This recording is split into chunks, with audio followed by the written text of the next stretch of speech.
Hi guys, welcome back again to my channel. This is Judith Tesoro Catalia, the famous Lazada vlogger. And now this is my for today's video to update of my vlog. Today's is Sunday weekends. Well, my content is about to my rest day pills ganap while rainy day season. And my episode is about a simple quick tour of our family house on part of second floor. That is my bedroom and my sister bedroom, besides especially in my mother boarding room for. Of course, today is rainy day and the weather is so cold. Kaya naman, na-move ang schedule ng another content na gagawin ko para sa vlog ko. At dahil rest day ko this day, kaya naman rest day pills muna ang ganap ng vlog ko ngayon. Kasi ipapasilip ko sa inyo ng very slight ang part ng family house namin. Well, sa mga ibang tao na hindi nakakaalam dyan, ako ay taal na residente dito sa place ng Muntinlupa City at ang location ng hometown ko ay dito lang sa Soldiers Hills Village. Of course, dahil dito sa Soldiers Muntinlupa, nakapundar at nakapagpagawa ng bahay ang mama ko mula sa hanap buhay niya na pagninegosyo.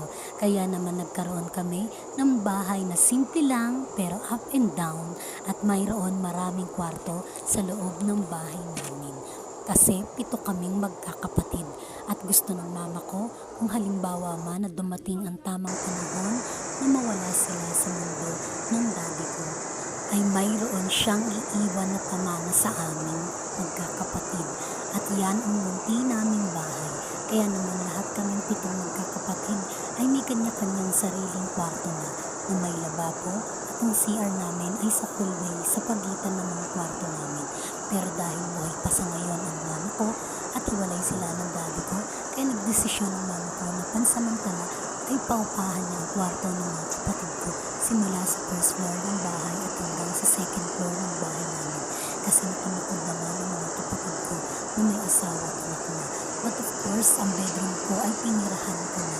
Ay nakatira na ako sa ngayon sa sarili kong kwarto at namumuhay ako bilang independent woman.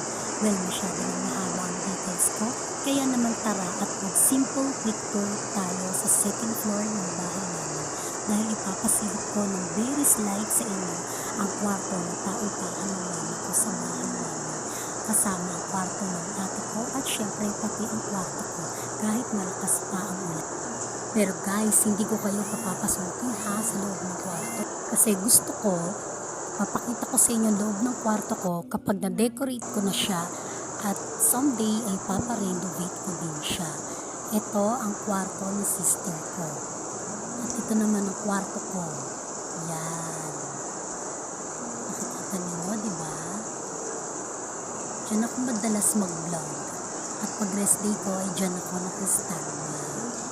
And of course, ito naman ang kwarto ko na kung saan ako nakatira sa ngayon. Grabe ang lakas ng ulan, walang tigil, pabugso-bugso ang hangin. Kita niyo sa bintana, tumutulo sa alulod namin yung tubig ng ulan. Grabe ang lakas ng ulan. Halos nililipad ang mga bubong at mga puno. Walang tigil ang ulan at bugso-bugso ang hangin. Nakikita niyo naman, napakadilim at napakulimlim. Kaya naman, na-move ang schedule ng another content gagawin ko para sa vlog ko. So, next other day yun ang rest day ko.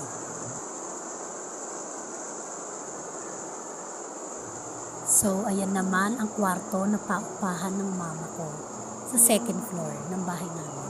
Kapitbahay ko lang naman yung mga nangungupahan sa amin. Yan ay 2 bedrooms. Yung kulay white na door at yung kulay blue na door.